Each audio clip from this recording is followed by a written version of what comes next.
जय हिंद बच्चों। तो हम आपके लिए वार्षिक परीक्षा 2025 का क्लास 9 का एनुअल एग्जाम 2025 का प्रश्न पत्र लेकर आए हैं। अगर आप लोग क्लास 9th में हैं और एनुअल एग्जाम 2025 देने जा रहे हैं तो यह प्रश्न पत्र आपकी परीक्षा के लिए इम्पोर्टेंट हो सकता है। तो आप लोग इस वीडियो को पूरा एंड तक देखिएगा। ये पेपर आपके साथ ही शुभम पटेल ने भेजा हुआ है। तो हम लोग इस प्रश्न पत्र को पूरा सॉल्व करने वाले हैं। A to Z क्वेश्चंस को कवर करेंगे। तो चलिए एक एक करके हम लोग सारे क्वेश्चंस को कवर करते हैं। उससे पहले अगर आप चैनल पर पहली बार आए हैं तो चैनल को सब्सक्राइब एंड वीडियो को लाइक करना ना भूलिएगा, जिससे इंपॉर्टेंट अपडेट जो है आपको टाइम टू टाइम मिलती रहे। तो चलते हैं। सबसे पहले आता है हमारा खंड आ, जिसमें हमको बहुविकल्पीय प्रश्न देखने को मिलते हैं। तो सबसे पहले हम लोग बहुविकल्पीय प्रश्नों को कवर करेंगे, जिसमें हमारा सबसे पहला प्रश्न है, खड़ी बोली गद्य के जनक हैं भारतेंदु हरिश्चंद्र, जयशंकर प्रसाद, प्रताप नारायण मिश्र, इनमें से कोई नहीं। तो खड़ी बोली गद्य का जनक किसे माना जाता है? तो ये माना जाता है भारतेंदु हरिश्चंद्र को। तो ऑप्शन नंबर यहाँ पर आपका जो है ए वाला यहाँ पर करेक्ट हो जाएगा। ठीक है। इसके बाद नेक्स्ट क्वेश्चन नंबर 2 है, चंद्रकांता किस विधा की रचना है? उपन्यास, कहानी, नाटक, रेखा चित्र। तो यहाँ पर जो चंद्रकांता है उसकी रचना विधा क्या है? उसकी रचना विधा है उपन्यास। क्या है? उपन्यास है। तो राइट आंसर यहाँ पर क्या हो जाएगा? तो राइट आंसर यहाँ पर ऑप्शन नंबर आपका ए वाला यहाँ पर करेक्ट हो जाएगा। ठीक है। इसके बाद है, हिंदी का प्रथम नाटक है। तो हिंदी का प्रथम नाटक है नहुस, चंद्रगुप्त, ध्रुव शामनी, इनमें से कोई नहीं। तो हिंदी का यहाँ पर प्रथम नाटक कौन सा है? हिंदी का प्रथम नाटक है नहुस। क्या है? नहुस है।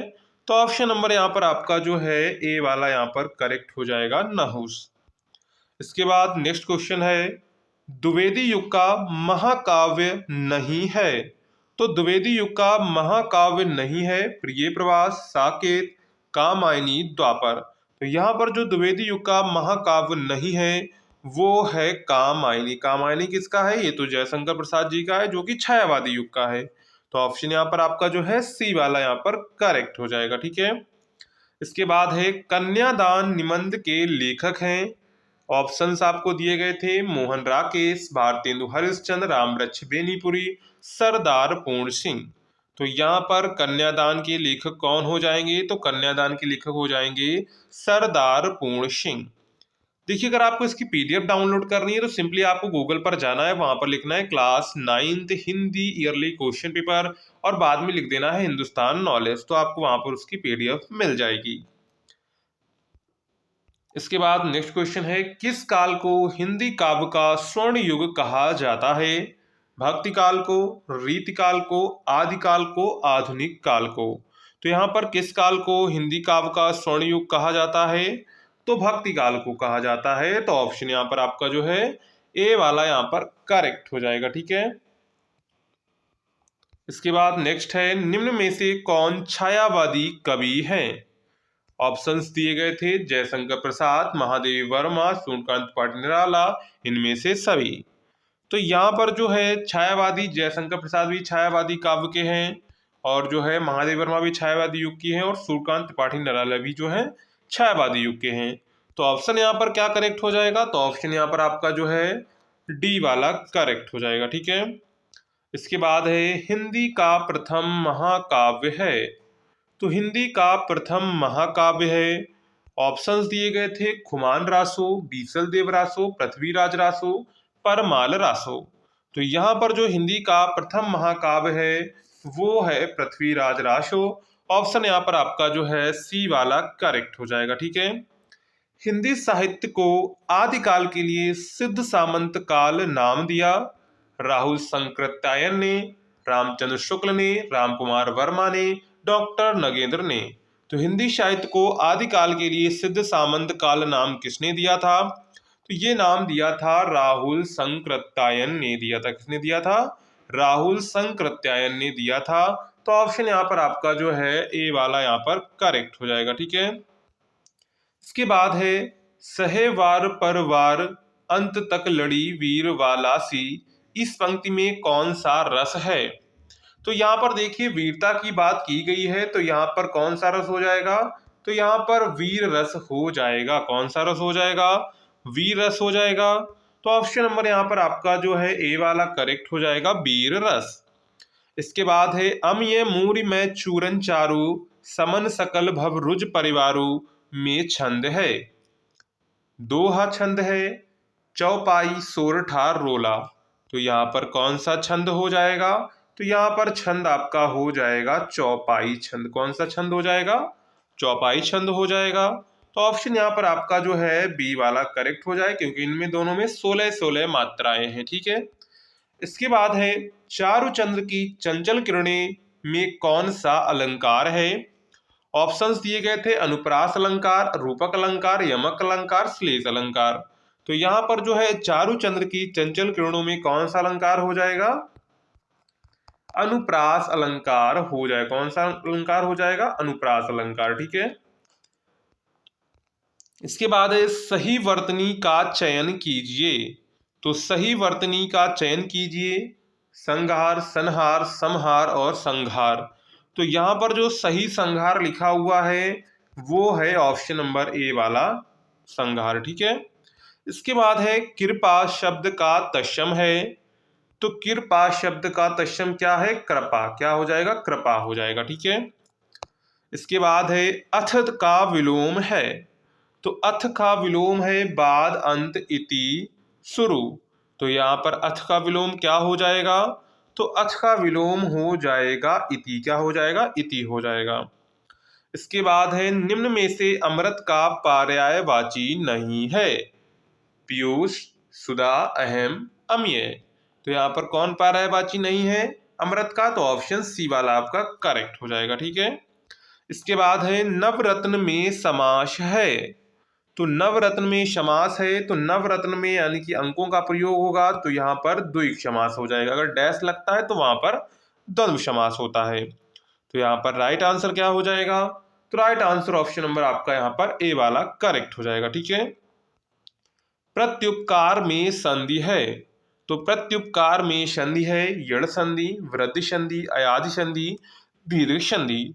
तो यहाँ पर जो है प्रत्युपकार में कौन सी संधि हो जाएगी? यण संधि हो जाएगी। कौन सी संधि हो जाएगी? यण संधि हो जाएगी। तो ऑप्शन नंबर यहाँ पर आपका जो है ए वाला करेक्ट हो जाएगा। ठीक है। इसके बाद है रामाणाम शब्द में विभक्ति एवं वचन है। तो रामाणाम शब्द में विभक्ति और वचन है द्वितीय विभक्ति एक वचन, तृतीय विभक्ति एक वचन, षष्ठी विभक्ति बहुवचन, सप्तमी विभक्ति बहुवचन। तो यहाँ पर राइट आंसर हो जाएगा षष्ठी विभक्ति बहुवचन।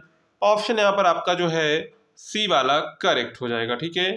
खच्छेद किस लकार का रूप है? या हमसे पूछा गया गच्छेद जो है किस लकार का रूप है? तो ये जो है आपका विधिलिंग लकार का रूप है। किसका है? विधिलिंग लकार का है। तो ऑप्शन यहाँ पर आपका जो है बी वाला करेक्ट हो जाएगा। ठीक है। तो यहाँ पर जो है हमारा खंड आ कंप्लीट हो चुका है, जिसमें हमको बहुविकल्पीय प्रश्नों के उत्तर देने थे। अब आ जाता है हमारा खंड वा, जिसमें हमको वर्णनात्मक प्रश्न दिए जाते हैं। तो इसमें हमारा पहला क्वेश्चन है निम्नलिखित गद्यांश पर आधारित प्रश्नों के उत्तर दीजिए। यहाँ पर अथवा करके देखिए दो गद्यांश आपको दिए जाएंगे, उन दोनों गद्यांशों में से कोई एक गद्यांश आपको करना होगा। ठीक है। निम्नलिखित गद्यांश पर आधारित प्रश्नों के उत्तर दीजिए। किसी का दिल दुखाए बिना, किसी पर आघात किए बिना कुसंस्कारों को छिन्न करने की शक्ति रखने वाला, नई संजीवनी धारा से प्राणी मात्र को उल्लासित करने वाला यह संत मध्यकाल की ज्योतिष्क मंडली में अपनी निराली शोभा से शरद पूर्णिमा के पूर्ण चंद्र की तरह ज्योतिषमान है। आज उसकी याद आए बिना नहीं रह सकती। वह सब प्रकार से लोकोत्तर है। उसका उपचार प्रेम और मैत्री है। उसका शास्त्र सहानुभूति और हित चिंता है। सबसे इंपॉर्टेंट जो होता है वो इंपॉर्टेंट होता है गद्यांश का पाठ और लेखक का नाम। तो यहाँ पर पाठ का नाम तो गुरु नानक देव हो जाएगा, और इसके जो लेखक हो जाएंगे वो हो जाएंगे आचार्य हजारी प्रसाद द्विवेदी। इसके बाद रेखांकित अंश की व्याख्या करनी है, गुरु नानक के चरित्र की विशेषताएं बतानी है। इसके बाद अगर आपको ऊपर वाला गद्यांश नहीं आता है तो अथवा करके आपको देखिए यहाँ पर जो है दूसरा यहाँ पर दिया जाता है अथवा करके। सूरज डूबने लगा और धीरे धीरे ग्लेशियरों में पिघली केसर बहने लगी। बर्फ कमल के लाल फूलों में बदलने लगी। घाटियां गहरी नीली हो गईं। अंधेरा होने लगा तो हम उठे और मुंह हाथ धोए और चाय पीने में लगे। पर सब चुपचाप थे, गुमसुम, जैसे सबका कुछ छिन गया हो। शायद सबको कुछ ऐसा मिल गया हो जिसे अंदर ही अंदर सहजने में सब आत्मलीन हो, अपने में डूब गए हों। गद्यांश के पाठ और लेखक का नाम बताइए। तो पाठ का नाम आपका क्या हो जाएगा? ठेले पर हिमालय। और इसके जो लेखक हैं वो हैं धर्मवीर भारती। रेखांकित अंश की व्याख्या। अंधेरा होने पर घाटियां कैसी हो गई थी? तो घाटियां नीली हो गई थी। इसके बाद आ जाते हैं क्वेश्चन नंबर 2 पर। निम्नलिखित पद्यांश पर आधारित प्रश्नों के उत्तर दीजिए। तो यहाँ पर पद्यांश आपको 2 पद्यांश दिए जाते हैं। उन 2 पद्यांश में से कोई एक आपको करना होता है। जैसे प्रश्न है, पंचवटी की छाया में है सुंदर पूर्ण कुटीर बना, उसके सम्मुख स्वच्छ शिला पर धर्मवीर निर्भीक मना। जाग रहा है कौन धरुद्र जबकि भवनपुर सोता है, भोगी कुसमायुध योगी सा बिना दृष्टिगत होता है। प्रस्तुत पद्यांश का संदर्भ लिखिए। संदर्भ का मतलब है पाठ का नाम और कवि का नाम। तो पाठ का नाम है पंचवटी और कवि का नाम है मैथिली शरण गुप्त। इसके बाद अथवा में चले जाते हैं तो दूसरा आपको दिया जाता है पद्यांश। अगर आपको ऊपर वाला नहीं आता है तो आप नीचे वाला कर सकते हैं। इसका जो पाठ का नाम है दान है और इसके जो कवि है वो है सूर्यकांत त्रिपाठी निराला। ठीक है। इसके बाद आ जाते हैं नेक्स्ट क्वेश्चन पर। तो नेक्स्ट क्वेश्चन क्या कह रहा है? निम्न की संस्कृत गद्यांश का संदर्भ सहित हिंदी में अनुवाद कीजिए। तो यहाँ पर देखिए 2 आपको संस्कृत गद्यांश दिए जाते हैं। आपकी जो संस्कृत की बुक है उसमें से आपको जो है 2 गद्यांश दिए, उसमें से किसी एक गद्यांश का आपको संदर्भ सहित हिंदी में अनुवाद करना होगा। इसके बाद नेक्स्ट है, निम्नलिखित में से किसी एक श्लोक का संदर्भ सहित हिंदी में अनुवाद कीजिए। तो यहाँ पर देखिए आपको 2 श्लोक दिए जाते हैं। उन 2 श्लोकों में से कोई एक श्लोक का आपको संदर्भ सहित हिंदी में अनुवाद करना होता है। ठीक है। इसके बाद आ जाते हैं नेक्स्ट क्वेश्चन पर। तो नेक्स्ट क्वेश्चन क्या कह रहा है? व्यवहार एकांकी के प्रमुख युवा पात्र क्रांति चंद्र का चरित्र चित्रण कीजिए अथवा लक्ष्मी का स्वागत एकांकी की कथा वस्तु संक्षेप में लिखिए। इसके बाद है क्वेश्चन नंबर 25। निम्नलिखित लेखकों में से किसी एक लेखक का जीवन परिचय एवं उनकी एक प्रमुख रचना का नाम लिखिए। महादेवी वर्मा, धर्मवीर भारती, रविंद्रनाथ टैगोर। ऑप्शन यहाँ पर 3 दिए गए हैं। 3 में से किसी एक का आप लोग जीवन परिचय लिख सकते हैं। इसके बाद इसी प्रकार आपको कवियों के नाम दिए गए हैं। जयशंकर प्रसाद, मैथिली शरण गुप्त, सूर्यकांत त्रिपाठी निराला। तो इनमें से 3 में से कोई एक आप कर सकते हैं। इसके बाद आ जाते हैं क्वेश्चन नंबर 26 पर। अपनी पाठ्य पुस्तक से कंठस्थ किया हुआ एक श्लोक लिखिए जो इस प्रश्न पत्र में ना आया हो। निम्नलिखित में से किन्हीं 2 प्रश्नों के उत्तर संस्कृत में दीजिए। जैसे का वेद वेदांग तत्व आशीत, कस्य संसर्गा तेजेत, रामकृष्ण का महान संदेशा देवकी का आशीत। इसके बाद है क्वेश्चन नंबर 28।